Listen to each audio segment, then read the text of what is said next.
wabarakatuh.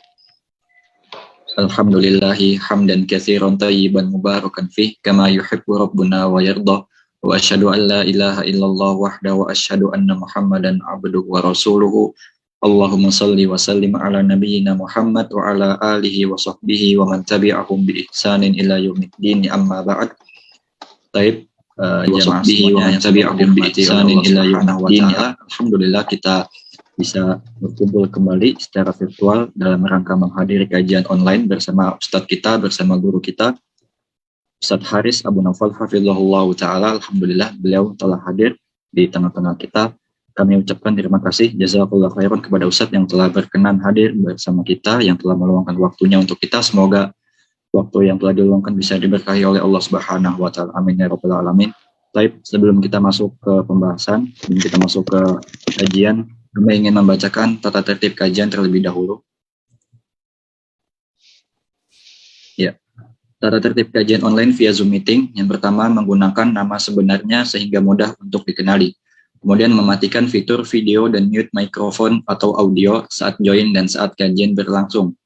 Kemudian mendengarkan kajian dan berusaha untuk mencatat. Kemudian sesi tanya jawab insya Allah akan ada di akhir kajian. Pertanyaan harap disesuaikan dengan tema pada hari ini. Kemudian pertanyaan bisa dikirimkan kepada host atau co-host atau moderator untuk kami bacakan, atau bisa bertanya langsung dengan raise hand. Yang akhwat kameranya di off dan ikhwan kameranya boleh di on jika berkenan. Kemudian menghargai sesama dalam mengikuti kajian dan berharap mendapat keridhaan Allah Subhanahu wa Ta'ala, sehingga ilmu ini menjadi barokah dan bermanfaat bagi kita semua di dunia dan di akhirat kelak. Allahumma amin barakallahu fikum. Selanjutnya waktu dan tempat kami persilakan untuk Ustaz. Bismillahirrahmanirrahim. Assalamualaikum warahmatullahi wabarakatuh. Alhamdulillah. Alhamdulillahi hamdan katsira tayyiban mubarakan fih, mubarakan alaih, kama yuhibbu rabbuna wa yarda. Wa usalli wa usallim ala nabina al-karim Muhammadin wa ala alihi wa ashabihi wa man tabi'ahum bi ihsanin ila yaumiddin. Saudara-saudaraku kaum muslimin dan kaum muslimat rahimani wa rahimakumullah, pada malam hari ini kita akan lanjutkan kembali kajian kitab kita Aqidatis Salaf Ashabil Hadis, dan kita sudah berada di pertengahan kitab. Ya, masalah-masalah yang penting telah kita baca dari kitab kita ini. Kemudian di poin 103, Syekh Al-Imam As-Sabuni rahimahullahu ta'ala menyebutkan wan ba'dis salafi, dari sebagian para salaf. Nah, ini juga menunjukkan kepada kita kalimat salaf adalah kalimat yang sudah cukup populer dari zaman dahulu. Sudah dibahas oleh Imam Sabuni yang hidup pada tahun 300 Hijriah. Bahkan Nabi kita Muhammad SAW, sebagaimana riwayat yang datang dari Fatimah radhiyallahu taala anha, ketika Rasulullah SAW menyampaikan wasiat yang sangat berharga kepada putri beliau, di mana beliau berkata, wa ana laki khairun salaf. Saya buat engkau adalah sebaik-baik salaf. Saya buat engkau adalah sebaik-baik pendahulu. Jadi kalimat salaf adalah kalimat yang syar'i.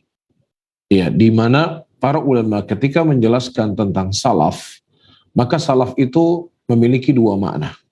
Mana yang pertama adalah kepada zaman, dan mana yang kedua kembali kepada pemahaman.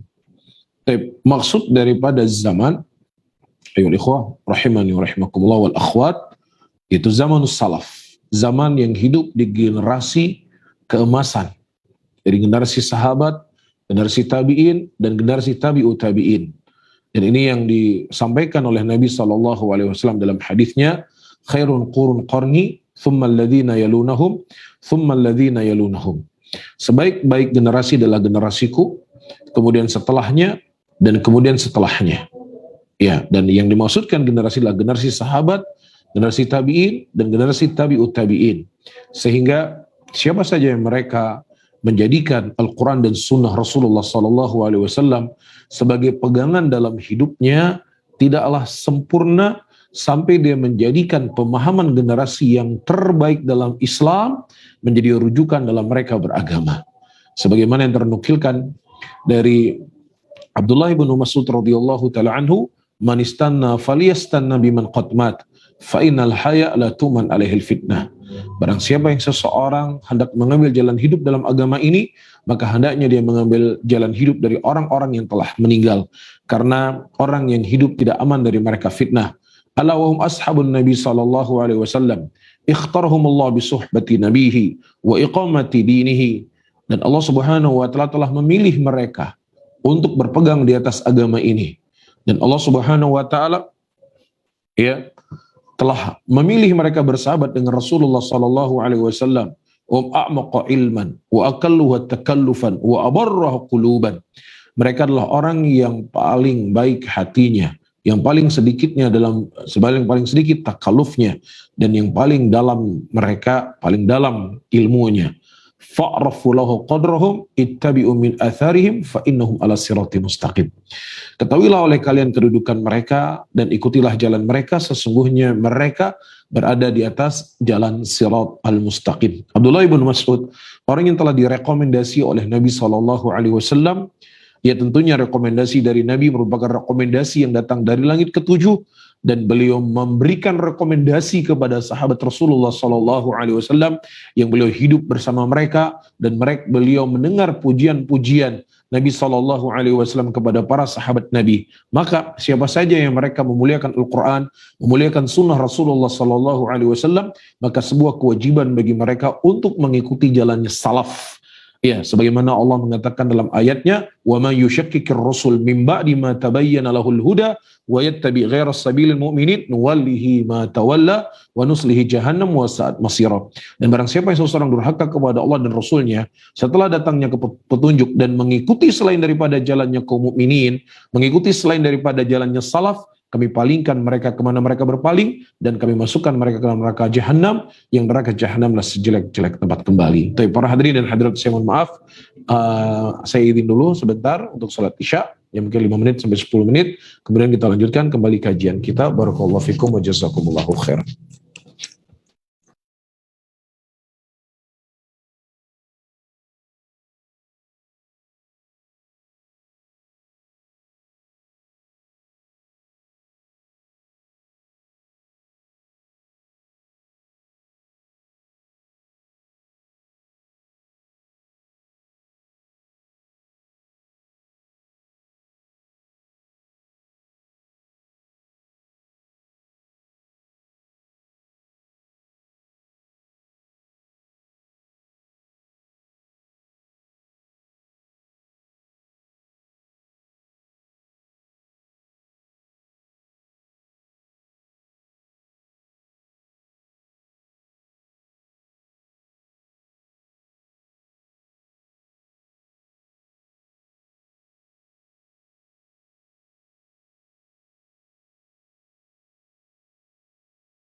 Rahimani rahimakumullah, kita lanjutkan kembali kajian kita di malam hari ini. Tadi saya menyebutkan bahwasanya generasi atau zaman yang diinginkan dengan zaman salaf yaitu sahabat Rasulullah Sallallahu Alaihi Wasallam, tabi'in dan tabi'ut tabi'in. Sehingga siapa saja yang itu kembali kepada Al-Quran dan kembali kepada sunnah Rasulullah Sallallahu Alaihi Wasallam, itu tidak cukup sampai mereka mengembalikan pemahaman mereka terhadap Al-Quran dan sunnah sebagaimana dipahami oleh para sahabat Rasulullah Sallallahu Alaihi Wasallam. Sebagaimana ayat yang telah kita baca tadi, wa may yushakkikir rasul min ba'di ma tabayyana lahul huda wa yattabi ghayra sabilil mu'minin nuwallihi ma tawalla wa nuslihi jahannam wa sa'at masira. Demikian pula ya kebalikan, ketika seseorang tidak berpegang teguh di atas jalannya para sahabat Rasulullah Sallallahu Alaihi Wasallam, di dalam mereka memahami agama ini, maka disitulah akan terbuka awal dari pintu kesesatan. Ketika di zaman tabi'in, yang sebagian sahabat Rasulullah Sallallahu Alaihi Wasallam masih hidup, ada sekelompok orang yang mereka memiliki keyakinan al-umrul unuf. Allah tidak mengetahui apa yang dilakukan oleh seorang hamba kecuali setelah hamba itu melakukannya. Baik, yaitu kelompok Al-Qadariyah. Nah, pemahaman Ma'bad Al-Juhani ini, ya, yang dia memahami ayat Al-Quran, dia memahami hadis-hadis Rasulullah Sallallahu Alaihi Wasallam di dalam permasalahan takdir, ya, namun dia tidak kembalikan pemahaman para sahabat Nabi bagaimana cara memahami ayat takdir tersebut, bagaimana cara memahami hadis-hadis mengenai takdir. Ya, sehingga datanglah beberapa orang dari kalangan sahabat, dari kalangan tabi'in menjumpai sahabat Rasulullah Sallallahu Alaihi Wasallam dan mereka bertemu dengan Abdullah bin Umar radhiyallahu taala anhu dan kemudian dikatakan, sampaikan kepada mereka sesungguhnya kami berlepas diri dari mereka dan mereka berlepas diri dari kami, dan tidak akan pernah diterima infak yang mereka berikan walaupun sebesar gunung Uhud, ya, sampai mereka beriman kepada takdir. Apa bisa kita pahami? Ma'bad Al-Juhani adalah yang dianggap sebagai tokoh agama. Ya, namun ketokohan agamanya dia, ya, dia ambil ayat Quran, dia ambil hadis Rasulullah Sallallahu Alaihi Wasallam, namun para hadirin dan hadirat rahimani wa rahimakumullah, dia tidak kembalikan kepada jalannya salaf. Begitu juga orang-orang Khawarij yang hidup di zamannya Utsman, di zamannya Ali bin Thalib radhiyallahu taala anhu. Iya, mereka keluar dari pemerintahan Ali bin Abi Thalib. Iya, kemudian mereka menuduh Ali dengan tuduhan-tuduhan. Iya, Ali tidak berhukum dengan hukum Allah. Mereka mendatangkan ayat Quran, mereka mendatangkan hadis Rasulullah, mereka mempraktekkan apa yang datang dari Nabi sallallahu alaihi wasallam. Namun secara jumlah mereka tidak memahami, tidak mengembalikan pemahaman mereka terhadap ayat, pemahaman mereka terhadap hadis Rasulullah sallallahu alaihi wasallam kepada jalannya sahabat. Makanya ketika Abdullah bin Abbas radhiyallahu taala anhu mendatangi Ma'bad Al-Juhani, mendatangi orang-orang Khawarij, jitu min qibali ashabin Nabi sallallahu alaihi wasallam. Aku datang dari sisi sahabat Nabi dan aku tidak melihat ada satupun sahabat Rasulullah sallallahu alaihi wasallam bersama kalian. Yaitu maksudnya apa yang kalian lakukan, apa yang kalian fahami, tidaklah difahami sebagaimana difahami oleh para sahabat Nabi sallallahu alaihi wasallam. Demikian juga para hadirin dan hadirat rahimani wa rahimakumullah, ketika di zaman pemerintahan Utsman bin Affan radhiyallahu taala anhu, yang kemudian mereka membunuh Utsman radhiyallahu taala anhu di rumah beliau dalam kondisi beliau sudah cukup tua, umurnya sudah 90 tahun. Ya, yang mereka namakan sebagai jihad, yang mereka namakan untuk membela keadilan, yang mereka namakan untuk memberangus kezaliman atau yang semisalnya. Kemudian para hadirin dan hadirat rahimani wa rahimakumullah, ya, syahid yang ingin kita sampaikan, tidak ada satupun sahabat Rasulullah sallallahu alaihi wasallam yang terlibat di dalam pergerakan mereka. Mereka pergerakan yang jauh daripada pemahaman atau kembali kepada sahabat Rasulullah sallallahu alaihi wasallam. Sehingga ya, ketika seseorang mengembalikan kepada Al-Quran, berpegang kepada sunnah, namun ketika Al-Quran dan sunnah itu tidak difahami sebagaimana pemahaman para salaf, maka disitulah para hadirin dan hadirat akan terbuka pintu-pintu kekeliruan, pintu-pintu kesalahan, dan bahkan pintu kesesatan dan kekufuran. Oleh karena itu Allah mengatakan dalam ayatnya, fa in amanu bimithli ma amintum bihi faqad ihtadaw. Kalau seandainya mereka beriman sebagaimana imannya kalian wahai para sahabat, maka niscaya mereka akan mendapatkan petunjuk di sisi Allah Subhanahu wa taala. Baik, kita fokus kepada kitab kita di poin 103. An ba'di salafi, sebagian salaf mengatakan qadamul islami la yathbutu illa ala qatratil taslimi. Qadamul Islam, pijakan Islam itu tidak akan kuat, tidak akan kokoh kecuali ala qatratil taslim. Qantrah artinya adalah jembatan. Maksudnya adalah tidak akan kuat keislaman seseorang, tidaklah seseorang dikatakan sebagai muslim yang sejati kecuali dia menerima apa yang datang dari Allah, apa yang datang dari Rasulullah sallallahu alaihi wasallam. Apakah itu sesuatu yang masuk akal mereka ataukah tidak masuk akal mereka, ataukah sesuatu itu yang bertentangan dengan keinginan mereka, bertentangan dengan hawa nafsu mereka, bertentangan dengan kemauan mereka. Taib. Disitulah orang-orang yang jujur keimanannya dia akan terima sami'na wa ata'na. Ada satu kisah yang cukup menarik teman-teman semuanya, para hadirin dan hadirat rahimani wa rahimakumullah. Ketika terjadi fitnatul ifk, dituduhnya Ummul Mukminin, wanita yang suci, Aisyah radhiyallahu taala anha sebagai, atau dia telah berzina atau dituduh sebagai wanita pelacur. Taib. Singkat cerita, ada di antara orang yang menuduh Aisyah radhiyallahu taala anha berzina adalah seorang sahabat, dan dia juga kerabatnya Abu Bakar As-Siddiq radhiyallahu taala anhu. Dia bernama Mistah, dan sahabat dari Mekah atau sahabat Muhajirin yang sebagian hidup beliau itu dibiayai oleh Abu Bakar Siddiq radhiyallahu taala anhu.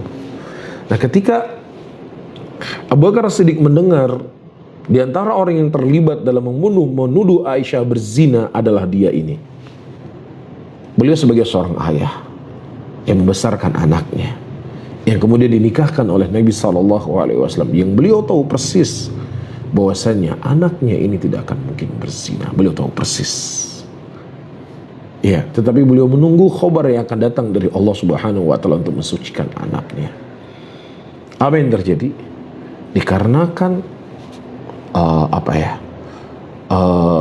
sakit hati, atau bahasa kasarnya sakit hati Abu Bakar Siddiq radhiyallahu taala anhu, sehingga beliau menyetop memberikan bantuan kepada Mistah ini, yang biasanya beliau sering memberikan bantuan. Kemudian Allah Subhanahu wa taala menurunkan ayat dari langit ketujuh, menegur apa yang dilakukan oleh Abu Bakar Siddiq radhiyallahu taala anhu untuk menyetop memberikan bantuan kepada Mistah. Setelah mendengar ayat tersebut, beliau mengatakan, sami'na wa ata'na, kami mendengar dan taat apa yang dikatakan oleh Rasulullah, apa yang dikhabarkan oleh Allah Subhanahu wa taala. Ini namanya taslim. Walaupun hati kita terkadang berat, walaupun ini mengganggu kehidupan kita, tetapi ketika Allah dan Rasulnya telah menentukan sebuah perkara, maka orang yang jujur keimanannya tidak akan pernah dia merasa berat apa yang telah diputuskan tersebut. Allah mengatakan dalam ayatnya, fala wa rabbika la yu'minuna hatta yuhakkimuka fima shajara bainahum thumma lam yajidu fi anfusihim harajan mimma qadaita wa yusallimu taslima. Ya, Allah mengatakan, demi Rabbmu, sekali-kali tidak, engkau tidak pernah dikatakan sebagai orang yang beriman sampai kalian menjadikan Nabi Muhammad SAW sebagai hakim di antara kalian. Ya, nah ketika Rasulullah telah memutuskan sebuah perkara, maka orang-orang yang beriman dia tidak akan pernah merasa berat sekalipun dalam hatinya. Dia akan menerima dengan lapang dada apa yang dikhabarkan oleh Nabi Muhammad SAW, atau sebelumnya apa yang dikhabarkan oleh Allah Rabbul Alamin. Atau sebelum Allah Subhanahu wa taala menurunkan ayat hijab, wanita-wanita pada waktu itu mereka masih berpakaian dengan pakaian yang sebagaimana sebelum datangnya Islam. Kemudian ketika Allah Subhanahu wa taala menurunkan ayat tentang hijab, Bahkan tirai-tirai rumah itu dijadikan sebagai penutup tubuh mereka. Ya, mereka nggak menjahit jilbab dulu, nggak menjahit baju dulu yang longgar atau yang semisalnya. Ketika datang perintah Allah, disitulah kemudian mereka menjalankannya atas taslim. Ya, inilah akan kuat dari keislaman seseorang. Tapi kalau seandainya seseorang memilih, wah kalau ini kayaknya nggak mengganggu dunia saya, ini nggak mengganggu hobi saya, ini nggak merusak aktivitas saya, ya sudah saya terima. Tapi kalau ini nih, yang model-model seperti ini nih, A, B, C, D tentang syariat ini, aduh kayaknya nggak cocok kita hidupkan di zaman sekarang. Maka orang seperti tidak dikatakan taslim. Karena Allah mengatakan, ya ayyuhalladzina amanu dukhulu fi silmi kafah. Hai orang beriman, masuklah kalian ke dalam Islam secara totalitas. Ya, tidak hanya sebagian Islam kita ambil dan sebagian Islam kita tinggalkan, tetapi kita harus totalitas menerima apa yang datang dari Allah dan apa yang datang dari Rasulullah sallallahu alaihi wasallam. Sehingga kita berdoa dan memohon kepada Allah Subhanahu wa taala agar kita dijadikan oleh Allah Subhanahu wa taala sebagai orang-orang yang selalu menerima apa yang datang dari Allah dan Rasulnya. Baik, kemudian kita lanjutkan. Qala Rasulullah sallallahu alaihi wasallam, inna hadzal dina bada ghariban wa sayaudu ghariban kama bada fatuba lil ghuraba. Qila ya Rasulullah wa minal ghuraba. Qala alladhina yuhyuna sunnati min ba'di wa yu'allimunaha ibadallah. Rasulullah sallallahu alaihi wasallam mengatakan, inna hadzal din, sesungguhnya ini merupakan agama yang mana agama ini dimulai dalam keadaan asing. Bagaimana tidak asing? Orang-orang musyrikin pada waktu itu mereka menyembah Lata, menyembah Uzza, menyembah Manat. Iya, berbuat kesyirikan, berdoa kepada selain Allah, memohon berkah, yang itu merupakan ya kekhususan Allah Subhanahu wa taala diminta kepada makhluk. Kemudian datang Nabi sallallahu alaihi wasallam dengan beberapa sahabat yang baru beberapa orang masuk Islam pada waktu itu, mengajak mereka semuanya untuk beribadah hanya kepada Allah. Nah, meninggalkan Lata, meninggalkan Uzza, meninggalkan Manat. Ya, kembali kepada agamanya Nabi Allah Ibrahim. Kembali untuk mereka mensucikan ibadah hanya kepada Allah. Dan ini asing. Sangat asing. Loh kok bisa? Kok ini sudah menjadi turun-temurunnya kita? Ini sudah menjadi budayanya kita. Ini sudah menjadi warisan nenek moyang kita. Jadi kalau seandainya kita hanya menyembah kepada Allah saja, ya kita mensucikan ibadah kepada Allah saja, berarti nenek moyang kita dulunya orang-orang yang sesat. Berarti nenek moyang kita dulunya orang-orang yang menyimpang. Berarti nenek moyang kita dulunya semua penghuni neraka.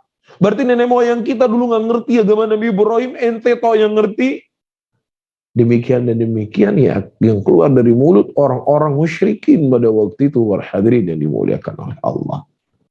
Ya asing.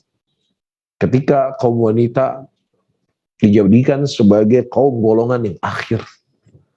Bahkan ya ada kaum wanita, ada bayi yang lahir dari kalangan perempuan dibunuh. Ya, sebuah aib bagi keluarga lahir anak perempuan. Datang Nabi SAW di tengah-tengah budaya yang cukup merata di Mekah pada waktu itu. Beliau memuliakan kaum wanita. Beliau mendudukkan kaum wanita dengan kedudukan yang tinggi dan kedudukan yang mulia. Ya, kemudian terasa asinglah Islam itu di tengah-tengah mereka.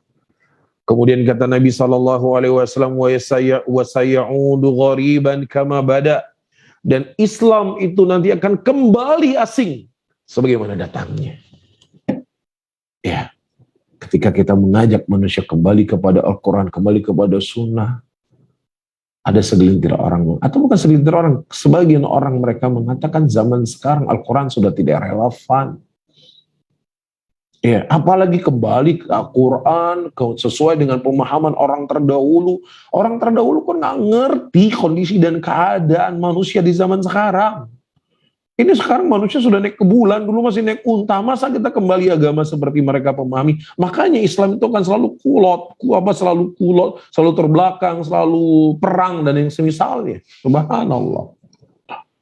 Ya, dan ini para hadirin dan hadirat rahimani wa rahimakumullah, cukup banyak memakan korban syubhat-syubhat yang seperti ini. Ya, atau hal yang lainnya. Ya, ketika ada orang memakai jenggot. Nah, ketika ada orang memakai jenggot, para hadirin dan hadirat rahimani rahimakumullah, mengikuti sunnah Rasulullah sallallahu alaihi wasallam, kemudian dia merasa ini asing. Taib, ini aneh. Tapi ketika orang-orang barat mereka pelihara jenggot, maka dianggap itu sebuah kemodernan. Sebenarnya mereka sedang memerangi Islam.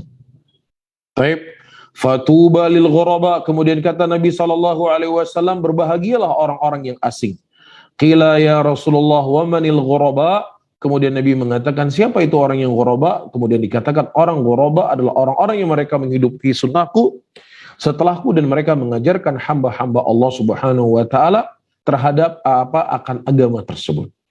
An Qasim bin Salam yaqul al-muttabi' lis sunnah kal qabid al-jamr wa huwa al-yawm indi afdal min darbis sayf fi sabilillah. Disebutkan oleh Qasim bin Salam, al-muttabi' lis sunnah, orang yang mengikuti sunnah, kal qabid al-jamr, seperti orang yang memegang bara api. Wa huwal yawm, dan dia hari ini, kata siapa? Kata Qasim bin Salam. Ya. Dia hari ini, kata beliau, seperti orang memegang bara api. Jadi zaman itu, di zaman ratusan tahun yang lalu atau ribuan tahun yang lalu, orang berpegang di atas sunnah, berpegang di atas agama yang benar, berpegang di atas jalannya salaf, itu sudah asing, itu sudah aneh. Maka tidak sedikit kita melihat para ulama terdahulu, Imam Ahmad rahimahullah, beliau disiksa, dipenjara. Imam Syafi'i, Imam Malik, dan selain daripadanya, dari ulama-ulama, mereka dituduh mujassimah, dituduh membawa aliran yang demikian yang menyimpang dari agama menurut mereka. Ya, jadi cacian, tuduhan, makian, penyesatan kepada jalan salaf ini bukanlah sesuatu yang terjadi hari ini, tetapi itu sudah terjadi dari zaman dahulu. Ya, sampai beliau mengatakan orang yang berpegang di atas sunnah di zaman itu, di zaman Qasim bin Salam, seperti memegang bara api. Wa huwal yawm indi, dan kata beliau orang yang berpegang teguh di atas sunnah, mempelajari sunnah, mempraktikkan sunnah dan menyebarkan sunnah, afdol min darbis sayf, lebih mulia dari orang yang berperang di jalan Allah Subhanahu wa taala. Subhanallah. An-Masruq, ya, Masruq ibn Ajda al-Hamdani al-Wadi.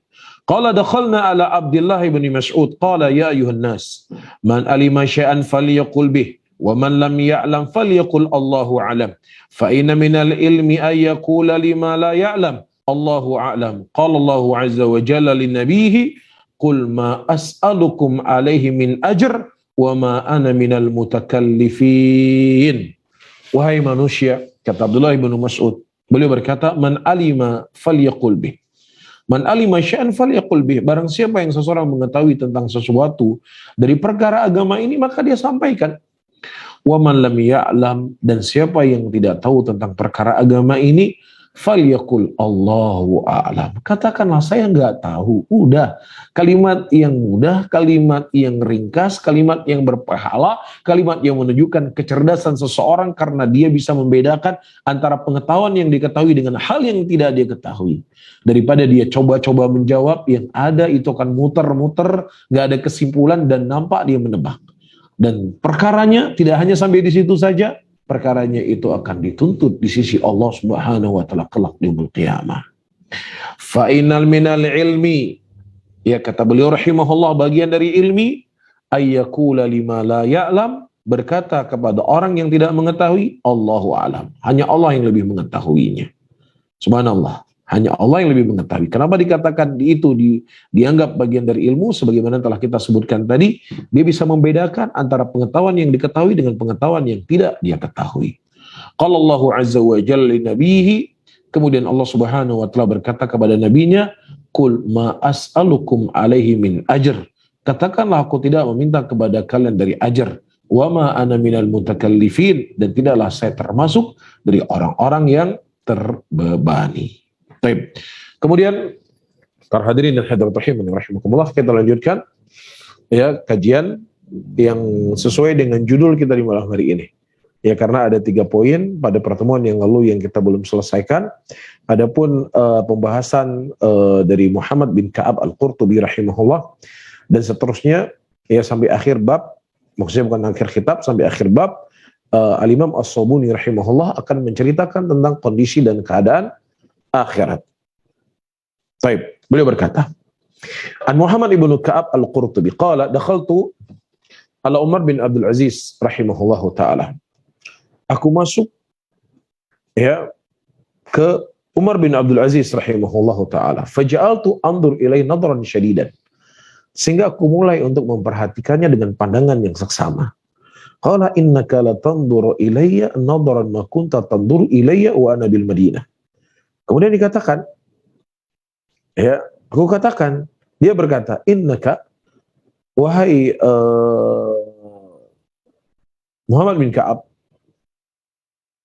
engkau melihat aku, yang mana penglihatan ini tidak pernah engkau melihat aku seperti ini, dan aku waktu itu di Madinah. Fakultu litu'ajjubi. Ya, kenapa? Kemudian aku mengatakan, aku ta'ajub melihat engkau. Faqala wa mimma ta'ajab. Dari apa engkau membuat aku? Ada di kita di halaman 90. Baik. Wa mimma ta'ajab. Dari apa engkau membuat kagum? Ya, melihatku. Qala lima hal min launik wa nahala min jasmik wa naqiya min syi'rik. Ya. Aku melihat, ya maksudnya sudah ada perubahan dari Umar bin Abdul Aziz rahimahullahu ta'ala. Ya, apakah kondisi sudah mulai tua, ya sudah tidak muda lagi, ya mungkin jenggotnya sudah memutih, atau yang semisalnya dan semisalnya. Dan demikianlah sebenarnya kehidupan kita para hadirin dan hadirat rahimakumullah. Ketika para ulama menjelaskan dan menerangkan kepada kita tentang hakikat daripada waktu. Dari kekhususan waktu itu berjalan begitu cepat. Begitu cepat berjalannya waktu. Ya, tanpa terasa kita sudah berada di ujung bulan Syawal. Ya, sebentar lagi masuk ke bulan Dzulqa'dah. Kemudian masuk bulan Dzulhijjah. Tanpa terasa, ya, tiba-tiba kita sudah berada di bulan Ramadan lagi. Ya, jenggot sudah mulai tumbuh. Teman-teman yang tadinya melihat kulit lehernya itu masih kuat, masih kencang, masih ketat, tapi sekarang sudah terlihat dari lehernya sudah mulai terlihat, ya sudah mulai ada mengempes dari urat lehernya. Ya, sebenarnya Allah Subhanahu wa taala mampu untuk menciptakan kita selalu dalam keadaan muda. Allah mampu selalu membuat kita selalu dalam keadaan prima. Ya. Fisik kita seperti fisik umurnya masih 30 tahun atau 20-an tahun. Tapi Allah Subhanahu wa taala, teman-teman semuanya, menampakkan kepada kita tanda-tanda dari fisik kita. Ya, sudah mulai memutih, sudah mulai lemas, sudah mulai sakit-sakitan, agar kita menyadari dan mempersiapkan diri kita untuk kematian kita. Agar kita tidak terlalu lalai dengan kehidupan dunia ini. Karena sekencang apapun, sebanyak apapun dunia yang kita cari, dunia yang kita kumpulkan, ya pasti kita akan kembali bertemu dengan Allah Subhanahu wa taala. Sehingga setinggi apapun kenikmatan yang kita dapatkan di dunia ini, atau bahkan kita menjadi orang yang paling nikmat di dunia ini, kalau seandainya Allah celupkan kita sesaat dalam nerakanya Allah, wallahi, segala kenikmatan yang pernah kita rasakan itu seakan-akan adalah sesuatu yang mimpi yang gak pernah kita miliki. Dalam sebuah hadis Rasulullah SAW menceritakan, didatangkanlah yaumul qiyamah orang yang paling nikmat hidupnya. Gak ada orang lebih nikmat dibandingkan dia. Kemudian Allah Subhanahu wa taala mencelupkan dia sekejap ke dalam nerakanya Allah. Dicelup, kemudian Allah tarik. Dan Allah berkata kepadanya, wahai fulan, apakah engkau ingat kenikmatan yang diberikan kepada engkau dulu di dunia? Dia berkata, wallahi ya Allah, aku tidak pernah merasakan kenikmatan yang telah Engkau berikan kepadaku di dunia dengan sekejap Engkau masukkan aku ke dalam neraka. Dan sebaliknya Rasulullah menceritakan orang yang paling sengsaranya hidup di dunia. Gak ada orang yang lebih sengsara dibandingkan dia. Kemudian Allah celupkan dia sekejap dalam surganya Allah. Kemudian Allah tarik kembali. Dan Allah berkata kepadanya, wahai fulan, apakah engkau pernah merasakan kesengsaraannya engkau dulu tinggal di dunia dengan sekejap dimasukkan ke dalam surga? Dia berkata, ya Allah, wallahi aku tidak pernah merasakan kesengsaraan dulu aku di dunia dengan sekejap engkau masukkan aku ke dalam surga. Subhanallah. Inilah hakikat dunia yang kita cari hari ini, teman-teman semuanya. Dunia yang begitu cepat berlalu.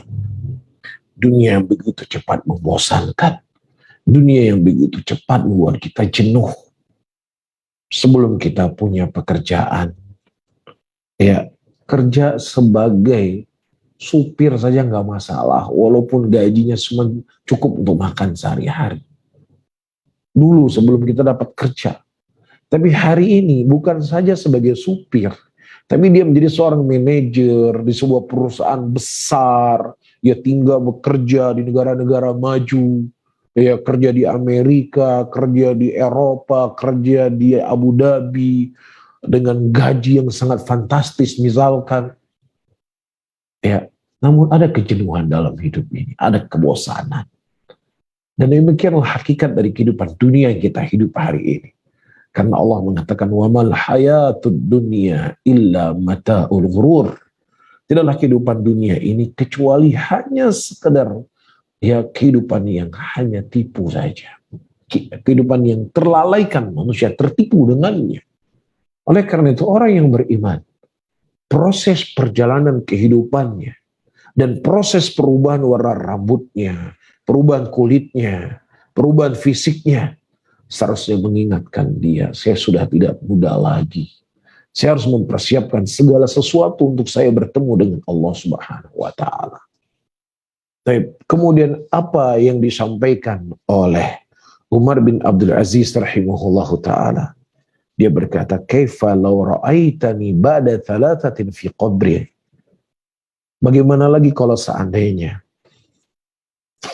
engkau melihat aku dalam kuburku selama 3 hari. Ketika jasadku dikuburkan ke dalam kubur.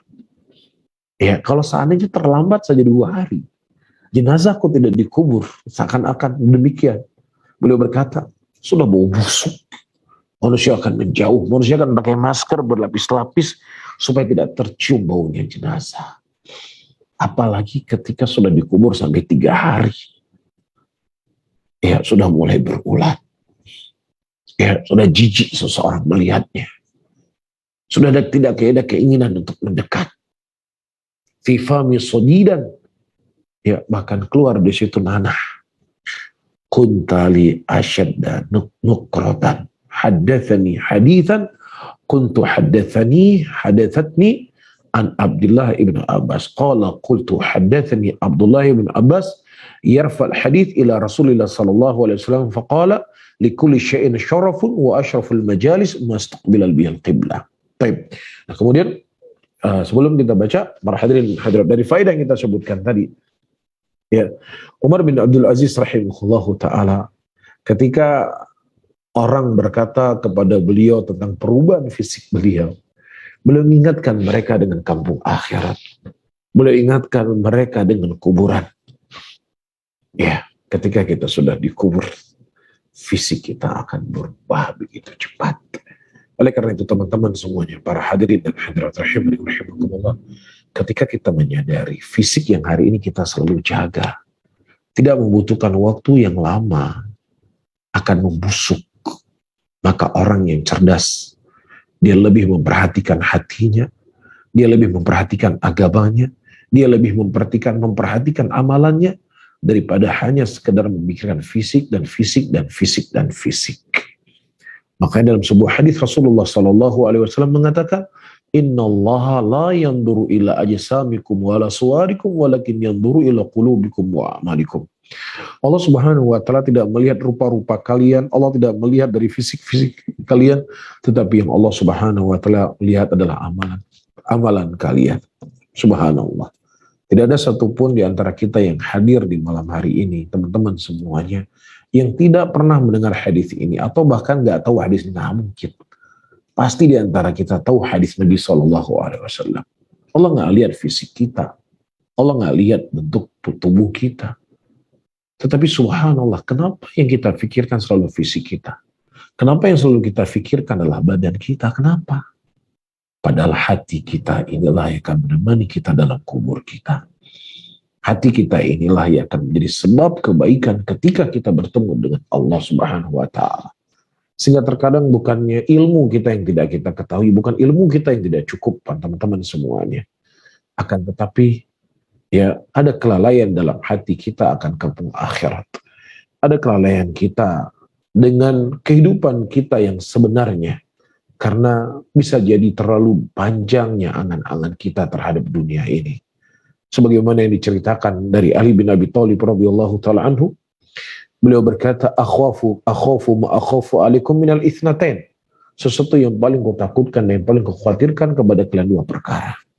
Yang pertama tulul amal, dan kedua tibaul hawa. Yang pertama adalah panjangnya angan-angan kalian, dan yang kedua dengan kalian mengikuti hawa nafsu kalian. Adapun panjangnya angan-angan kalian terhadap dunia ini, kata Ali bin Abi Thalib radhiyallahu taala anhu, maka akan melalaikan kalian dari kampung akhirat. Adapun pengikutan kalian kepada hawa nafsu, maka akan menghalangi kalian dari kebaikan dan kebenaran itu sendiri. Oleh karena itu para hadirin, carilah dunia, namun jangan sampai dunia ini melalaikan kita dari kewajiban kita, sebagaimana itu telah kita pernah singgung di kajian kita sebelumnya. Kemudian disebutkan, qala qultu haddatsani Abdullah bin Abbas yarfa'ul hadits ila Rasulillah sallallahu alaihi wasallam. Aku mendengar Abdullah telah mengkhabarkan kepadaku Abdullah bin Abbas, yang mana Abdullah bin Abbas telah menyampaikan hadis tersebut kepada Nabi sallallahu alaihi wasallam. Likulli syai'in syarafun, terhadap segala sesuatu ada kemuliaan. Wa asyraful majalis, dan majalis yang paling mulia adalah mastuqbilal bihil qiblah. Majelis yang itu menghadap ke kiblat. Kemudian disebutkan la tusallu khalfa naimin wala muhdithin. Jangan kau salat di belakang orang yang tidur, dan juga jangan salat di belakang orang yang dalam keadaan hadas.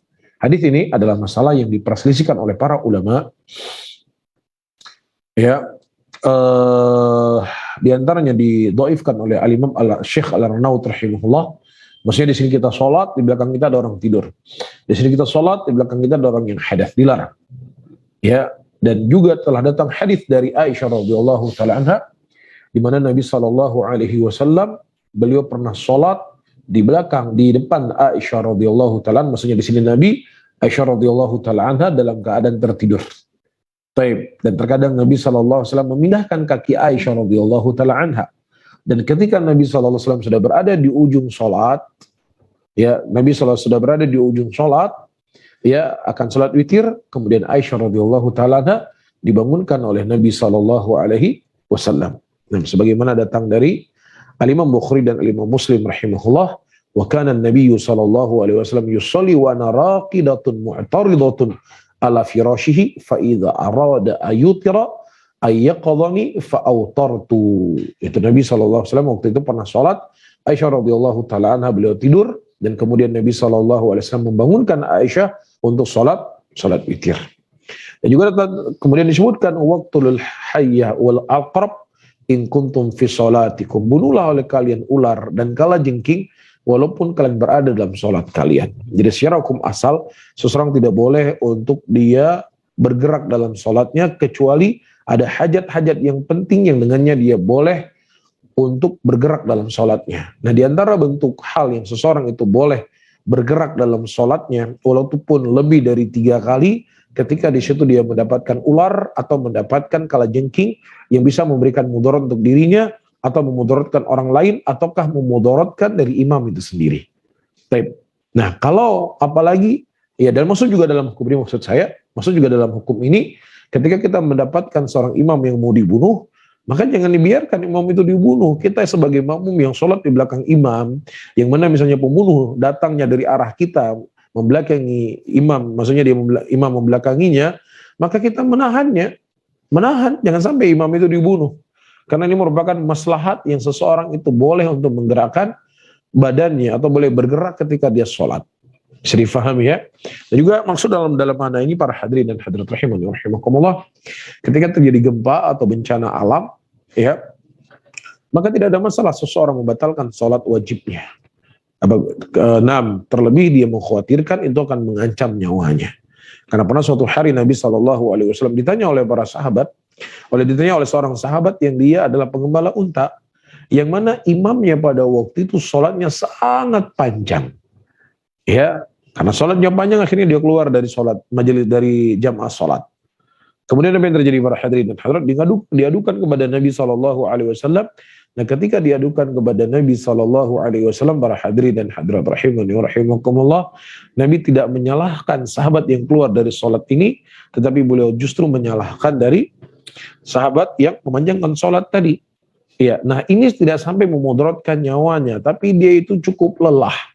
Ya, sehingga dia tidak konsentrasi dengan sholatnya, apalagi bencana-bencana yang mana bencana itu dikhawatirkan akan bisa menghilangkan nyawanya, maka tidak ada masalah dalam kondisi seperti ini seseorang untuk membatalkan sholatnya. Nah, dalam hal-hal yang penting. Tapi kalau hal-hal yang nggak penting, ada masalah sedikit atau apa sedikit udah batalkan sholat, maka tidak boleh seseorang membatalkan sholatnya dalam keadaan hal yang tidak penting.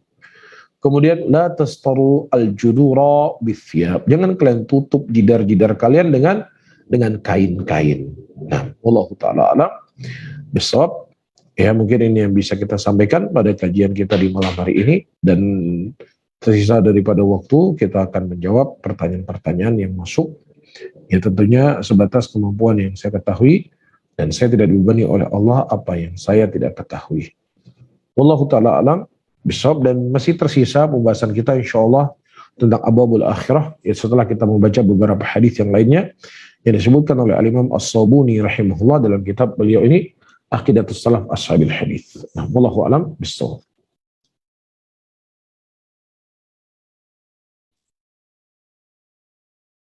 Barakallahu fikum jami'an. Nah, terima kasih Ustaz atas ilmu yang telah disampaikan kepada kami. Jazakallahu khairan. Semoga bisa kami pahami dengan baik dan semoga bisa bermanfaat untuk kami semua. Baik, jemaah semua, sekarang kita masuk ke sesi tanya jawab. Sebelum kami bacakan pertanyaannya masuk via chat, kami ingin mengizinkan pada para ikhwan wa akhwat yang ingin bertanya langsung pada Ustadz untuk raise hand, silahkan. Mungkin ada yang ingin bertanya langsung.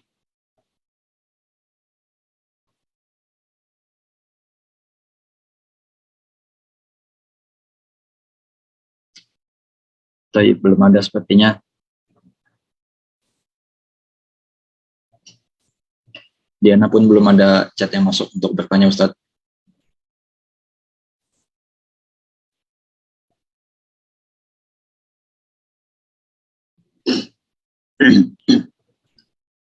Assalamualaikum Ustaz.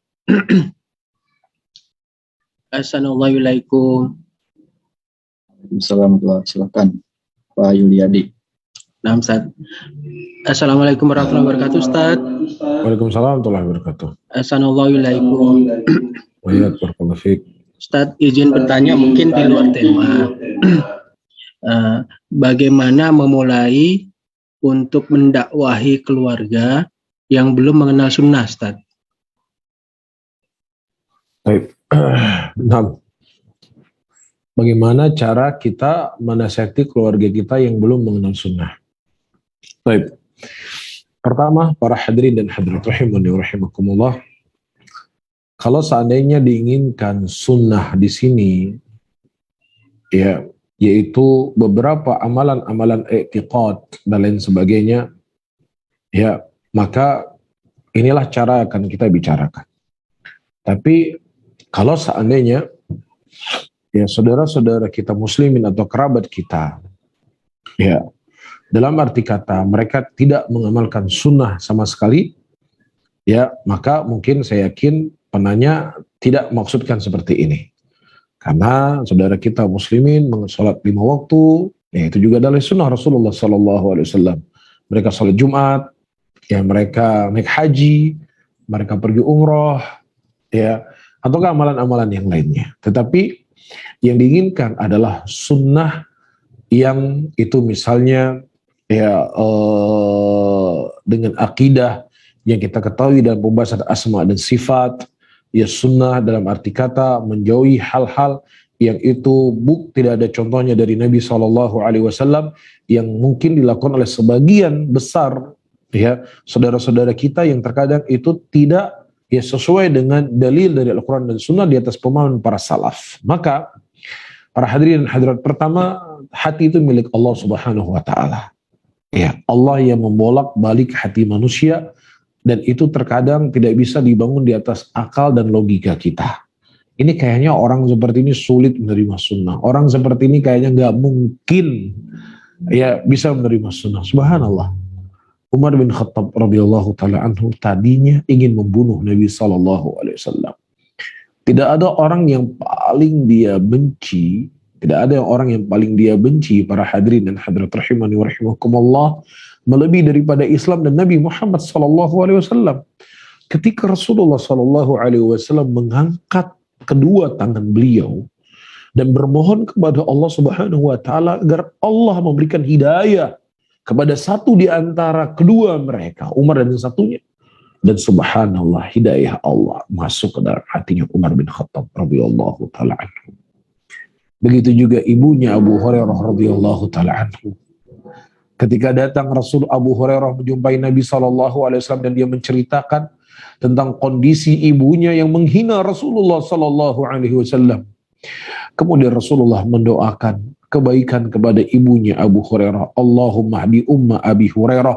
Ya Allah, berilah petunjuk engkau kepada ibunya Abu Hurairah radhiyallahu taala anhu. Kemudian apa yang terjadi? Para hadirin dan hadirat, Allah Subhanahu wa taala membuka hati hidayah kepada ibunya Abu Hurairah radhiyallahu taala anhu, dan beliau masuk Islam ketika itu. Ya, dan banyak lagi kisah-kisah yang cukup menarik yang perlu untuk kita baca dan kita menelaahnya, bagaimana doa itu memberikan efek yang sangat luar biasa. Sehingga kita jangan hanya mengandalkan, oh nggak boleh, ini bid'ah, ini nggak benar, ini menyisi sunnah Rasulullah SAW. Nah, di siang hari kita menyampaikan dakwah dengan sebaik-baik penyampaian, di malam hari kita merengek di depan Allah Subhanahu wa taala. Menangis di depan Allah, ya Allah, saya punya ibu ya Allah. Dia sangat patuh kepadamu dan taat kepadamu ya Allah. Dia sholat 5 waktu, dia berpuasa, dia puasa sunat ya Allah. Ya, tetapi ya Allah, ada hal-hal yang terkadang dia lakukan yang menyelisih dari apa yang kami pelajari dari sunnahmu ya Rasulullah. Berikanlah hidayah kepadanya, berilah petunjuk kepadanya. Ya, maka ini hal yang pertama kita lakukan. Yang kedua, teman-teman semuanya, akhlak. Akhlak itu memberikan pengaruh yang sangat luar biasa. Ya, banyaknya Al-Quran yang kita hafal, banyaknya kitab yang telah kita lewati, ya banyaknya hal-hal yang telah kita usahakan atau hal-hal yang kita miliki dari ilmu tadi. Tapi kalau seandainya tidak dibarengi dengan akhlak yang baik, tidak memiliki akhlak yang mulia, maka terkadang ya kebaikan itu akan menjadi mental. Dan kalau kita melihat kehidupan Rasulullah dan para sahabatnya ketika beliau menyampaikan dakwah, subhanallah, yang tadinya sebagian mereka sangat benci kepada Nabi SAW, setelah melihat bagaimana akhlak dan perangai Nabi SAW, mereka masuk Islam. Begitu juga ketika Mus'ab bin Umair radhiyallahu taala anhu mendatangi salah seorang pembesar penduduk kota Madinah pada waktu itu untuk menyampaikan Islam.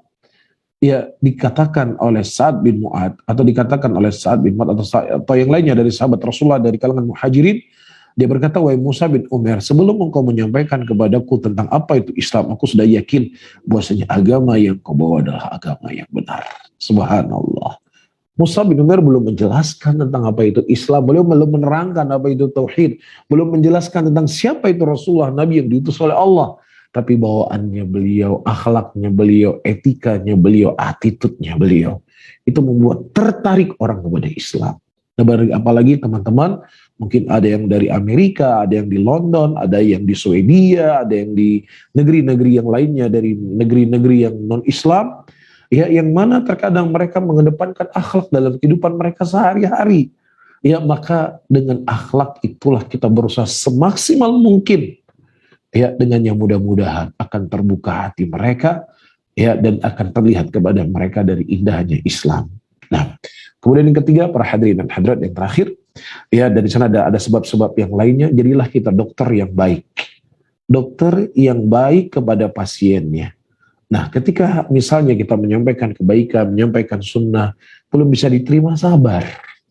Ya, masih ada hari besok, masih ada hari minggu depan, masih ada bulan depan, masih ada tahun depan. Yang penting kita jangan berputus asa, selalu kita berbuat baik, menyampaikan yang baik, berakhlak yang baik. Ya, kalau seandainya semua kemampuan telah kita keluarkan, segala kemampuan telah kita berikan, para hadirin dan hadirat rahimani wa rahimakumullah, ya, disitulah keterbatasan kita sebagai manusia.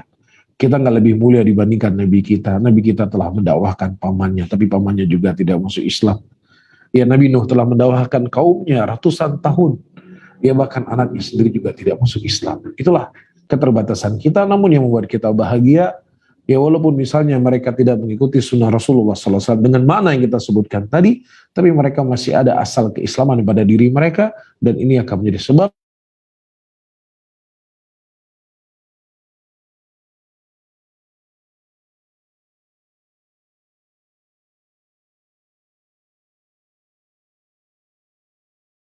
dosa kita dan memasukkan mereka ke dalam surga Allah Rabbul Alamin. Wallahu ta'ala alam.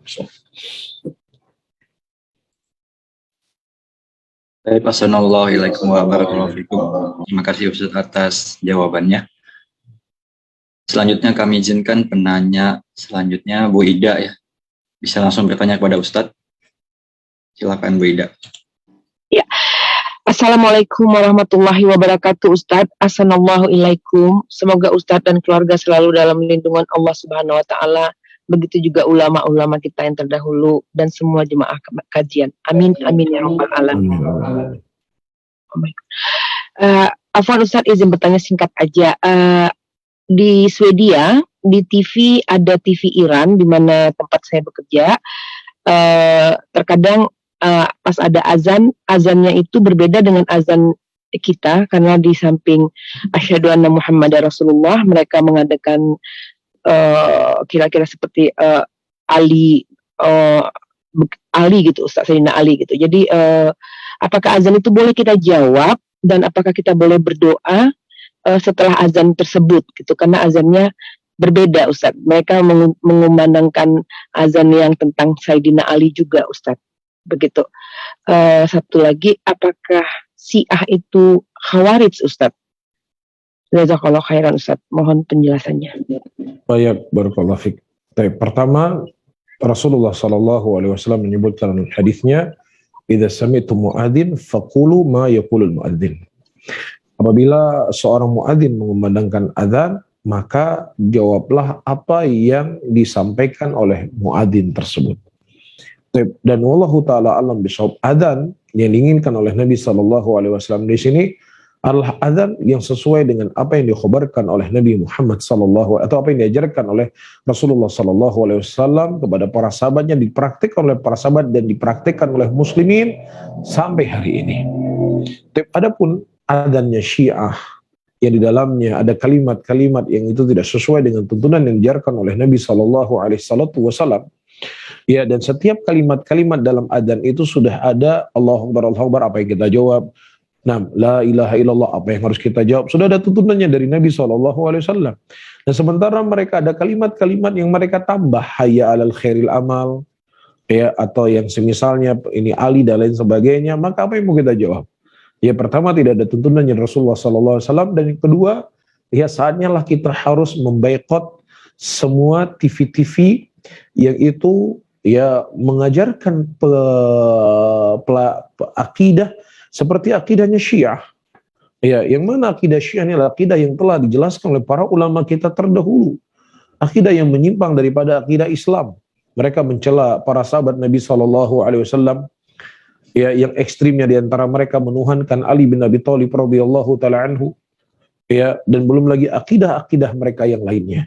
Dan apakah di Syiah itu dikatakan sebagai akidah Khawarij?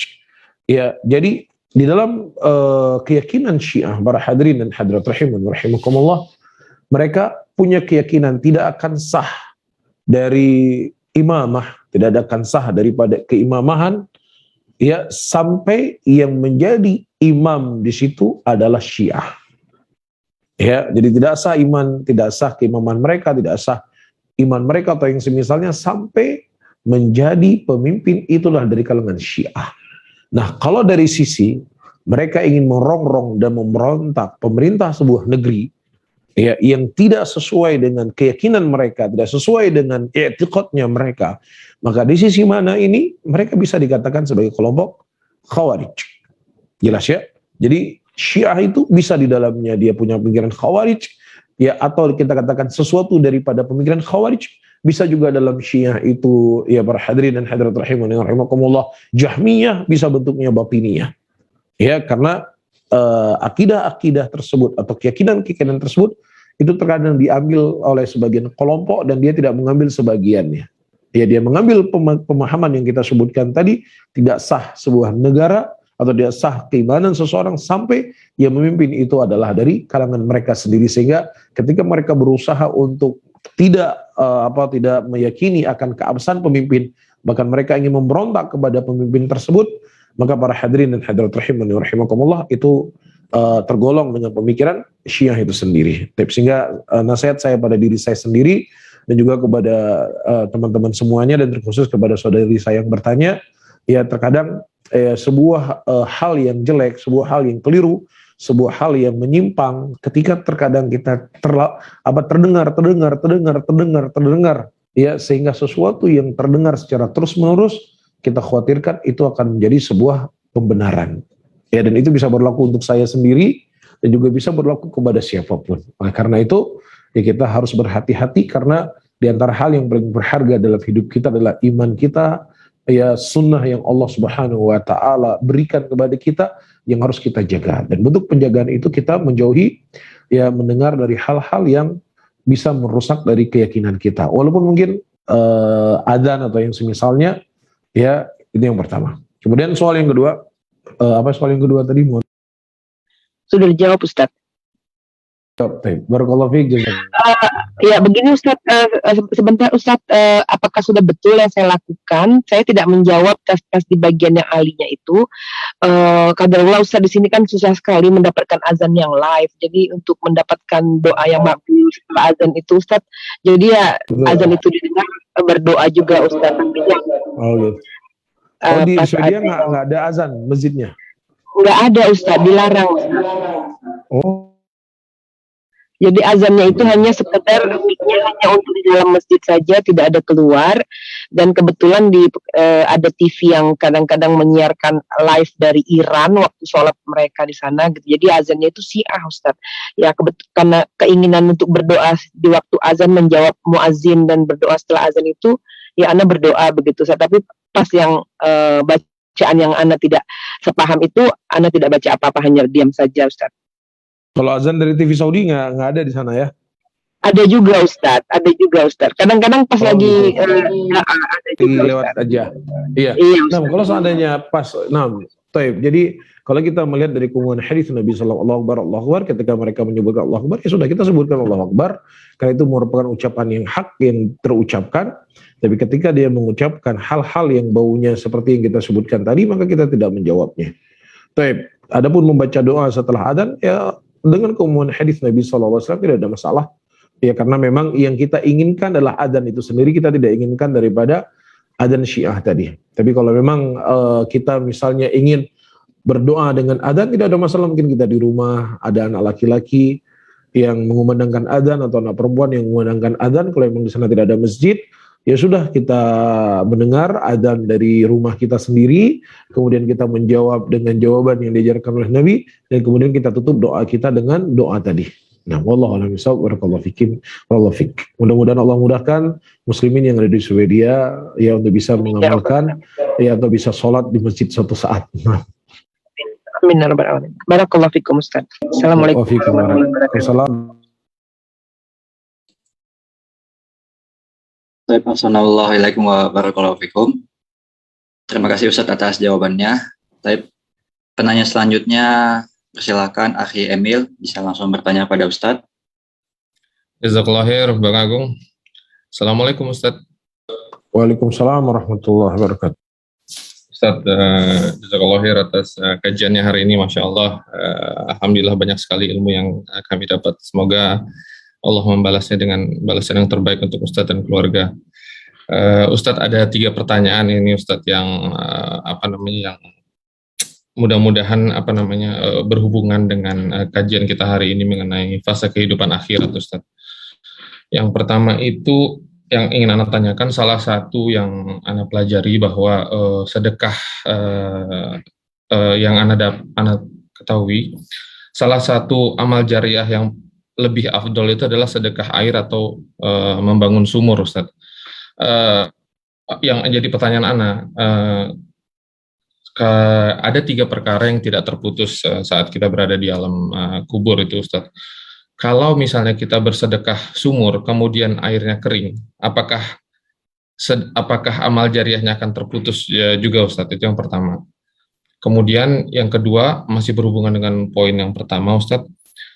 Kalau kita berbuat kebaikan, contoh kita membangun sumur atau memberikan air dengan niat yang pertama adalah hanya untuk Allah, kemudian yang kedua, kita mengharapkan, ya Allah, dengan apa yang sudah aku lakukan saat ini, mudahkanlah urusanku ke depannya, ya Allah, atas sebab amal yang saya perbuat. Apakah itu diperbolehkan dalam Islam, Ustaz?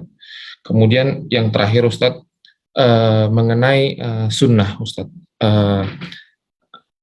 Ana menemui beberapa counter dari saudara-saudara kita yang mungkin masih belum paham itu, di saat kita misalnya mengingatkan, mereka berdalih dengan Rasulullah SAW berkata, permudahlah, jangan persulit. Padahal sebetulnya yang kita sampaikan justru ini adalah yang Rasulullah sampaikan. Nah, kira-kira mungkin Ustadz ada mungkin nasihat kepada kita kalau misalnya kita bertemu dengan kawan atau sahabat yang ingin kita ajak seperti itu, Ustadz. Jazakallahu khair. Afwan Ustadz, ini pertanyaannya terlalu banyak. Jazakallahu khair. Barakallahu fiik. Masyaallah, jazakallahu khair. Yang pertama, datang sebuah ayat di dalam Al-Qur'an Al-Karim. Wa nada ashabun nari ashabal jannah an afidhu alaina minal ma' au mimma razaqakumullah. Ketika penghuni neraka memanggil penghuni surga, wahai penghuni surga, berikanlah kepada kami sedikit saja minuman atau rezeki yang Allah Subhanahu wa taala berikan kepada engkau. Kemudian penghuni surga berkata, sesungguhnya Allah mengharamkan itu kepada kalian semuanya. Subhanallah. Penghuni neraka tidak meminta sesuatu kecuali diantaranya mereka meminta air, mereka meminta minum. Sesuatu yang hari ini sesuatu yang mudah didapatkan oleh manusia, di mana saja manusia berada, di situ dia mendapatkan air. Nggak ada yang sulit dia mendapatkan air, tapi kelak subhanallah, iya dan bila dalam nerakanya Allah, mereka merindukan untuk bisa minum air. Tapi syahidnya, sebagian para ulama menjadikan ayat ini sebagai dalil di antara hal yang paling afdol untuk kita berikan sebagai wakaf kita adalah sumber air. Baik. Kenapa? Ya, karena di antara yang lainnya, para hadirin dan hadirat rahimani rahimakumullah, dengan air tersebut orang bisa hidup, karena itulah kehidupan. Dengan air tersebut dia bisa berwudu, dengan air tersebut dia bisa mandi wajib, dengan air tersebut dia bisa mencuci pakaiannya sehingga digunakan untuk sholat dan semisalnya. Dan itu semuanya wallahu a'lam bishawab akan bermanfaat ketika air tersebut masih digunakan. Tapi kalau seandainya memang air tersebut sudah tidak digunakan lagi atau sudah tidak bermanfaat atau dia sudah mengering, maka zahirnya berputuslah manfaat itu kepada manusia. Nah, ketika terputus kepada manusia, maka dari sisi ini terputuslah pahala baginya. Namun Allah Subhanahu wa taala dengan keikhlasan yang dimiliki oleh seseorang Allah bisa saja melipat gandakan dari apa yang telah dia lakukan dengan niat yang tulus tadi. Baik, ya bisa saja dari sumber air tadi, ya ada orang yang misalnya dia menikmati air tersebut, dia belajar di situ dan lain sebagainya. Mudah-mudahan mengalir pahala yang lainnya dari sebab sumber air tadi. Ya, makanya kita berserah diri saja kepada Allah Subhanahu wa taala. Jangan kita merasa takut dan merasa khawatir. Ya misalkan ya, ini contoh misalkan saja, ini kalau saya berikan air, wah nanti habis airnya, kita berikan saja. Allah Subhanahu wa taala dia akan menghitung apa yang ada di sisinya, apa yang telah kita berikan. Baik. Kemudian yang kedua, teman-teman semuanya berhadirin dan hadirat rahimani wa rahimakumullah. Ya, jangan mempersulit. Ya terkadang subhanallah ya, orang membawa hadis-hadis Nabi SAW juga untuk menolak hadis Rasulullah yang lainnya. Padahal kalau kita melihat dari kaidah dalam agama ini, Rasulullah SAW mengatakan inna dina yusrun. Sesungguhnya agama ini mudah, kata Nabi SAW. Ya, la yukallifullahu nafsan illa wus'aha. Allah tidak membebani seseorang dengan sesuatu kecuali dengan kemampuannya. Sehingga dengan hadis ini para ulama mengambil sebuah kaidah, inna dinun yusrun.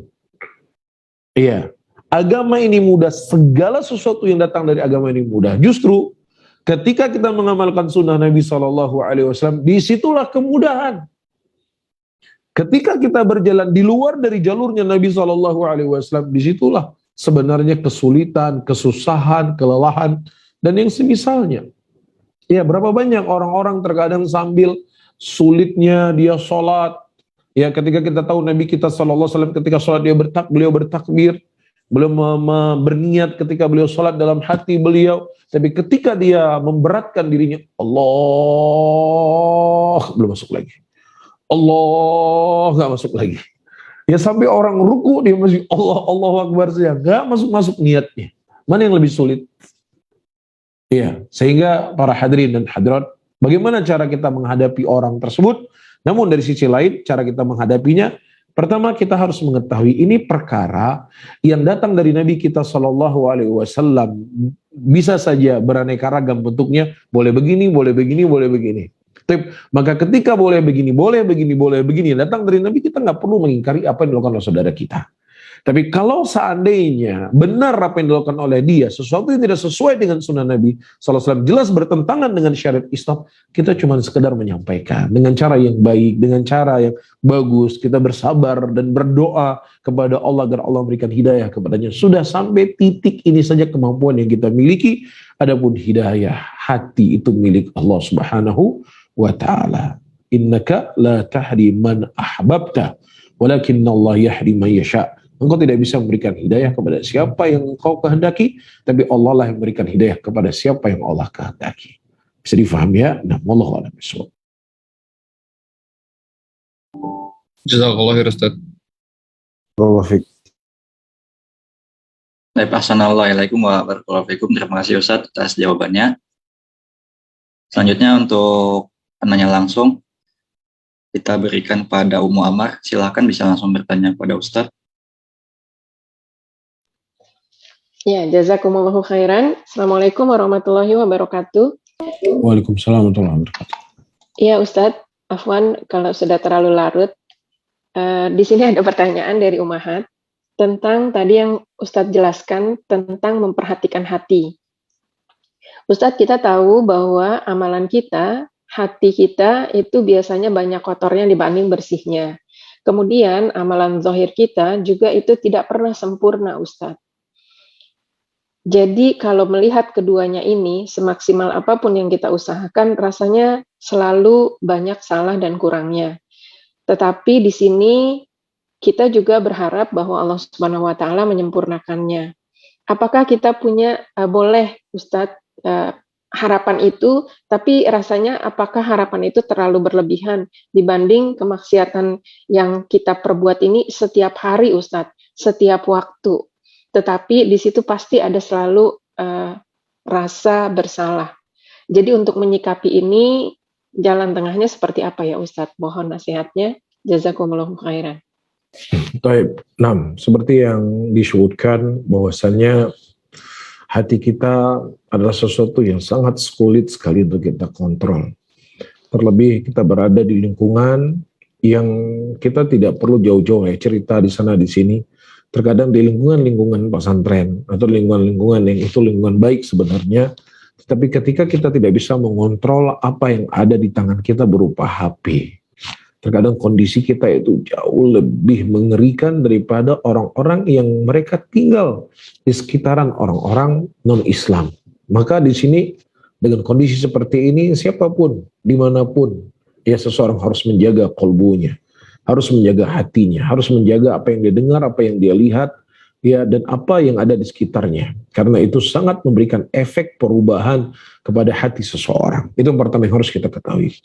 Yang kedua, ya, seseorang dia tidak boleh merasa putus asa daripada rahmatnya Allah Subhanahu wa taala. Baik. Karena ketika seseorang benar dia jujur kepada Allah, sebanyak apapun dosa yang dia lakukan, ya, dan dia bertobat dengan tobat yang jujur, maka sebesar itu pula pengampunan yang Allah Subhanahu wa taala berikan kepadanya. Jadi dua hal yang perlu kita ketahui di sini. Yang pertama, ada orang yang dia berbuat dosa, yang dia berbuat maksiat, yang kemudian dia berdalilkan bahwasanya rahmatnya Allah, Allah itu luas, kasih sayang Allah itu luas. Iya. Dan begitu juga rahmatnya Allah itu lebih mendahului daripada murkanya Allah. Dia jadikan ini sebagai tameng untuk dia berbuat dosa, dijadikan tameng untuk berbuat maksiat. Maka ini para hadirin dan hadirat rahimani rahimakumullah adalah orang yang tertipu. Ya, orang yang tertipu. Tetapi kondisi yang kedua, sebagaimana hal yang Allah sebutkan dalam Al-Quran, فَمَنْ كَانَ يَرْجُ لِقَاءَ رَبِّهِ فَلْيَعْمَلْ عَمَلًا صَالِحًا. Barang siapa yang seseorang berharap ingin bertemu dengan Allah, dia beramal dengan amal yang soleh. Dia merasa takut pada dirinya. Ya, saya bukan orang yang sempurna, saya masih banyak dosa, saya masih banyak maksiat. Sehingga dengan ketakutan dia pada dirinya sendiri berefek, ya, untuk dia selalu memperbaiki dirinya, berefek untuk dia selalu berusaha untuk mendekatkan dirinya kepada Allah Subhanahu wa taala. Maka demikianlah kondisi para sahabat Nabi sallallahu alaihi wasallam. Sebagaimana ternukilkan dari Abu Bakar As-Siddiq radhiyallahu taala anhu, beliau terkadang berkata, alangkah indahnya kalau seandainya aku menjadi bulu-bulu yang tumbuh di tubuh seorang mukmin. Kemudian ya tubuh mukmin ini masuk dalam surga dan aku akan masuk dalam surga bersamanya. Aku tidak dihisab oleh Allah Subhanahu wa taala dan aku juga tidak diadab. Dan terkadang beliau berkata, alangkah indahnya kalau seandainya aku menjadi seekor burung yang berterbangan dari suatu tempat ke tempat yang lainnya, kemudian aku memakan daun-daunan yang ada di pohon tersebut, kemudian aku mati dan aku tidak dihisab oleh Allah Subhanahu wa taala.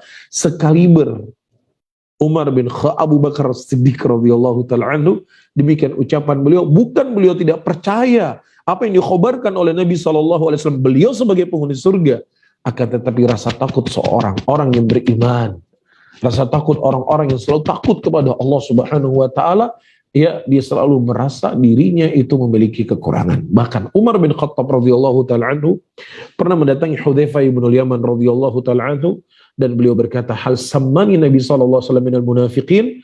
Apakah Nabi pernah menceritakan aku termasuk dari orang-orang munafik? Umar bin Khattab radhiyallahu taala anhu takut kenifakan itu ada dalam hati beliau, dalam keadaan beliau adalah orang-orang yang selalu berusaha untuk memperbaiki dirinya. Oleh karena itu kesimpulannya, para hadirin, semakin takut seseorang kepada Allah, semakin tinggi ilmu yang dimiliki oleh seseorang, maka dia akan semakin takut pada dirinya dan dia akan selalu berharap pengampunan dari Allah Subhanahu wa taala. Dia akan selalu berharap anugerah yang datang dari Allah Rabbul Alamin. Namun sebaliknya, semakin rendah iman seseorang, semakin jauh seseorang dari ilmu, maka dia semakin merasa dirinya lah adalah orang yang sempurna, dirinya orang yang hebat, dirinya demikian dan demikian. Nas'alullah salamata wal afiyah. Wallahu ta'ala alam bisawab. Assalamualaikum warahmatullahi wabarakatuh. Terima kasih Ustaz atas jawabannya. Tapi Ustaz, kita sudah lewat 30 menit. Namun penanya masih ada yang ingin bertanya langsung dan juga di chat Diana masih ada beberapa. Gimana Ustaz, masih berkenan atau mau kita akhirkan saja? Kembali ke antum, Agung. Anak kembalikan ke Ustadz. Di mana Ustadz? Boleh kita jawab beberapa, mungkin 2 soal lagi insya Allah. 2 Ustadz ya. Baik. Kalau 2 berarti 1 untuk yang bertanya langsung, ini ada Abdillah, kemudian 1 untuk yang chat ya. Namun di sini kita selingin dulu untuk yang titip chat ke kami ingin bacakan terlebih dahulu sebelum penanya langsung. Ustadz, di sini ada pertanyaan dari hamba Allah, penanya berkata, ya, tentang lafal-lafal niat sholat subuh, niat sholat zuhur, niat berwudu, dan lain-lain. Ada lafal-lafal khusus yang diajarkan kepada saya sejak kecil. Apakah lafal-lafal itu benar-benar sunnah? Karena saya pernah dengar ceramah seorang ustadz di US bahwa lafal-lafal niat itu bid'ah. Mohon penjelasannya Ustadz. Baik, pertama para hadirin dan hadirat rahimani rahimakumullah. Rasulullah SAW paling sedikitnya sehari 1 malam 5 kali beliau bersolat di belakang bersolat bersama sahabat Rasulullah SAW. Ya, sehari 5 kali paling sedikitnya. Segala sesuatu yang jarang terjadi itu ternukilkan kepada kita. Ya, dan sahabat Rasulullah SAW akan bertanya kepada Rasulullah. Ya, di antaranya ketika Rasulullah bertakbir Allahu Akbar sakata hani'atan. Rasulullah bertakbir, kemudian setelah beliau bertakbir, beliau diam sejenak. Kemudian para sahabat bertanya, ya Rasulullah, tadi setelah engkau bertakbir, engkau diam sejenak, ya Rasulullah, apa yang kau baca? Kemudian Rasulullah mengatakan, aku membaca Allahumma ba'id baini wa baina khotoyaya ila akhir daripada doa iftitah. Dan juga pernah suatu hari Nabi SAW berkata, al'anuka bila'anatillah. Aku melanat engkau dengan laknatnya Allah. Selesai sholat, para sahabat bertanya, ya Rasulullah, kami nggak pernah mendengar engkau membaca ini ya Rasulullah. Kenapa ya Rasulullah? Kemudian kata Nabi, sesungguhnya tadi ada syaitan yang menggangguku sholat dan kemudian aku ingin mengikat dia. Kalau seandainya aku tidak khawatir daripada doanya Nabi Sulaiman alaihissalam, maka aku akan ikat jin tersebut supaya kalian bisa lihat. Jadi sesuatu perkara yang jarang terjadi ternukilkan kepada kita, sehingga suatu perkara yang sangat mustahil, sesuatu yang dilakukan oleh Nabi Sallallahu Alaihi Wasallam secara terus menerus, dan itu tidak ternukilkan kepada kita. Oleh karena itu, para ulama kita menerangkan dan menjelaskan bahwasanya secara hukum asal, ya, niat itu berada dalam hati, tidak dilafadzkan. Walaupun di sana ternukilkan dari sebagian ulama mazhab, ya, setelah mereka mengatakan bahwasanya niat itu tempatnya dalam hati, namun kalau seandainya di sana terjadi keraguan-keraguan atau lebih menguatkan daripada apa yang ada dalam hati, maka tidak ada masalah untuk mereka melafadzkan niat tersebut. Itu pendapat dari sebagian para ulama. Ya, walaupun sebelumnya mereka mengatakan niat itu berada di dalam hati. Wallahu taala alam bisawab, wa barakallahu fikum wa jazakumullahu khairan. Namun seperti yang kita sebutkan tadi, kebiasaan Nabi kita SAW, beliau niatnya berada dalam hati. Jadi ketika ada sebagian ulama yang mereka mengatakan bahwa niat itu dilafadzkan, mereka mengatakan adalah untuk memudahkan apa yang ada dalam hati. Namun niat itu tetap tempatnya di dalam hati. Wallahu ta'ala alam bisawab, barakallahu fikum, jazakumullahu khairan. Assalamualaikum warahmatullahi wabarakatuh. Terima kasih Ustaz atas jawabannya. Sekarang kita pindah lagi ke pertanyaan langsung. Silakan pada saudara Abdillah bisa bertanya langsung kepada Ustaz.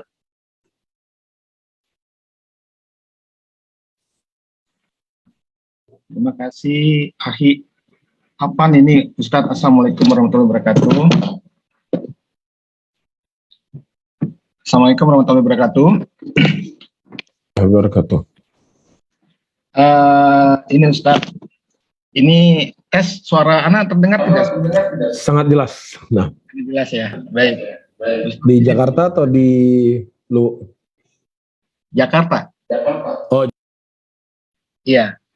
Jadi begini Ustadz, ini anak kan baru kenal manhaj salaf ini baru 4 tahun belakangan ini Ustadz. Sebelumnya anak pikir ini apa, ini wahabi kayak begitu kan. Ya tapi dari anak ngobrol sama temen yang udah kenal duluan, dia bilang katanya manhaj salaf itu mazhab yang ilmiah gitu kan. Jadi ada dalil, semuanya harus ada dalil gitu. Ya udah akhirnya Una tahun 2018 mulai ikut pengajian dan Ana mulai paham gitu bahwa ikut ngaji memahami manhaj salaf itu sangat jelas gitu. Memang Ana jadi paham gitu bahwa Islam itu seperti apa sih, itu memang jadi clear. Jadi yang selama ini Ana pahami itu, yang kebiasaan dulu itu memang ini nggak ada dalilnya juga gitu kan. Nah cuma dengan berjalannya waktu nih Ustadz, Ana kan udah 4 tahun lah ya, Ana kenal manhaj salaf dan ikut pengajian ini, Ana itu rasa, Ana memang secara pemahaman, Ana itu udah apa artinya, Ana udah kebuka gitu, Ana tuh udah paham gitu ya. Tapi untuk menjalani apa yang Ana pahami itu ternyata tidak mudah. Tidak semudah apa yang Ana pahami dari penjelasan Ustadz, baca-baca buku, kitab-kitab manhaj salaf itu Ana paham. Tapi dalam prakteknya itu kan susah. Misalnya aja, kayak Ana masih punya nomor rekening bank konvensional gitu kan. Ini kan katanya riba. Ana paham ini riba, tapi Ana nggak bisa gitu kan. Ana masih punya nomor rekening bank konvensional. Terus kayak sholat berjamaah itu juga Ana nggak konsisten gitu. Katanya belum, jadi belum misalnya kayak mau sebelum tidur katanya baca surat Al-Muluk gitu misalnya, itu Ana nggak konsisten gitu. Nah jadi yang Ana pahami itu memahami itu lebih sulit dibandingkan mempraktekkan apa yang dipahami gitu. Nah, jadi Ana minta nasihat Ustadz apa yang Ana harus lakukan, karena jadi Ana berpikir bahwa itu memang manhaj salaf tuh benar-benar, kalau Ana ngomong tentang manhaj salaf nanti berbalik ke Ana, antum udah ini belum katanya.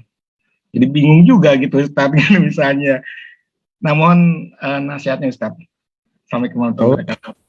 Ya, Waalaikumsalam. Pertama, para hadirin dan hadirat rahimani wa rahimakumullah, Allah Subhanahu wa taala menyebutkan sebuah ayat dalam Al-Qur'an, wa dzkur ibadana Ibrahim wa Ishaq wa Yaqub ulil aidi wal absar. Ingatlah oleh kalian hamba-hamba pilihan kami Nabi Ibrahim, Nabi Ishaq, Nabi Yaqub dengan dua hal. Ya, Allah ingatkan dua hal. Yang pertama adalah ulil aidi wal absar.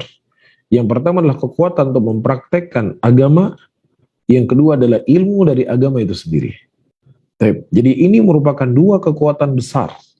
Kekuatan ilmu dan kekuatan untuk mempraktekkan ilmu. Oleh karena itu manusia dalam masalah ini dibagi dengan beberapa golongan. Golongan yang pertama, ada orang-orang yang mereka nggak peduli sama sekali wala ilmu wala untuk beramal ilmu. Dan semoga Allah tidak memperbanyak jenis manusia di muka bumi seperti ini. Yang kedua, ada orang yang mereka kuat ilmunya, kuat pengetahuannya, kuat maklumatnya, tapi dia tidak beramal. Ya, maka ini juga tidak baik dan ini tercela. Yang ketiga, ada orang yang dia semangat sekali beramal, tapi tidak ada keinginan untuk dia mempelajari ilmu. Maka inilah orang-orang yang tersesat, sebagaimana Allah sebutkan dalam Al-Quranul Karim seperti orang-orang Nasara. Dan yang keempat, yaitu manusia yang mereka memiliki kekuatan ilmu dan juga kekuatan untuk beramal ilmu. Ya, namun para hadirin dan hadirat, ya, ada di antara amalan-amalan itu yang sifatnya wajib, ada amalan-amalan itu yang sifatnya sunnah. Ya, namun kita semaksimal mungkin berdoa sama Allah, bermohon kepada Allah Subhanahu wa taala agar diberikan kemudahan untuk kita mempraktekkan ilmu yang kita ketahui. Karena ada di antara ilmu yang itu wajib untuk kita praktekkan, ada di antara ilmu itu yang tidak wajib kita praktekkan. Itu tergantung dari hukum itu sendiri. Apa misalnya? Hukumnya misalnya sunnah. Sunnah dikerjakan mendapat pahala, tinggalkan tidak berdosa. Nah, ketika kita meninggalkan, kita tidak berdosa dan tidaklah kita keluar dari dairatus salaf ketika kita tidak mengamalkan amalan sunnah. Baik, ini titik yang perlu untuk kita pahami. Namun bukan berarti kita, oh kalau gitu saya sudah benar nih. Enggak, kita enggak mengatakan sudah benar. Tapi kita mengatakan seseorang tidak mengamalkan sesuatu perkara yang tidak sunnah atau perkara yang sunnah yang tidak sampai kepada kewajiban dan lain sebagainya, itu tidaklah mengeluarkan seseorang dari sunnah Rasulullah SAW atau keluar dari manhajus salaf. Tapi dari sisi lain kita berusaha untuk beramal apa yang kita ketahui dari ilmu tersebut, karena kita tidak tahu mana amalan yang akan mengantarkan kita ke dalam surganya Allah Subhanahu wa taala.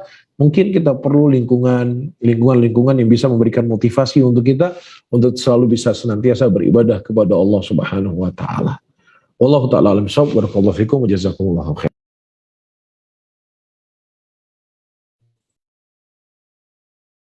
Assalamualaikum warahmatullahi wabarakatuh. Terima kasih Ustaz atas jawabannya. Alhamdulillah dengan dijawabnya pertanyaan ini maka kita memasuki akhir dari kajian kita. Tapi sebelumnya, Ana izin tutup dulu Ustaz ya. Bismillah. Nah, jemaah semuanya, alhamdulillah kita sudah mendengar apa yang disampaikan oleh Ustadz dan juga telah kita bacakan pertanyaan yang masuk dan juga telah kita berikan kesempatan penanya yang ingin bertanya langsung dan sudah dijawab semuanya oleh Ustadz. Alhamdulillah, semoga apa yang disampaikan oleh Ustadz itu bisa kita pahami semuanya, bisa kita amalkan, bisa bermanfaat untuk kita semuanya di dunia dan di akhirat kelak, dan juga semoga bisa menjadi pemberat amalan Ustadz di akhirat kelak. Barakallahu fikum. Kemudian kami mohon maaf jika ada kesalahan kata maupun sikap, dan juga kami mohon maaf jika ada pertanyaan yang belum sempat kami bacakan karena keterbatasan waktu yang kita miliki. Tapi semoga dimudahkan untuk jumpa kembali di pertemuan yang akan datang. Wassallallahu ala nabiyyina Muhammad wa ala alihi wa sahbihi wasallam. Subhanakallahumma wa bihamdik asyhadu an la ilaha illa anta astaghfiruka wa atubu ilaik. Assalamualaikum warahmatullahi wabarakatuh. Baik, mohon izin ya. Kalau khair Ustaz. Nah, Ustaz silakan.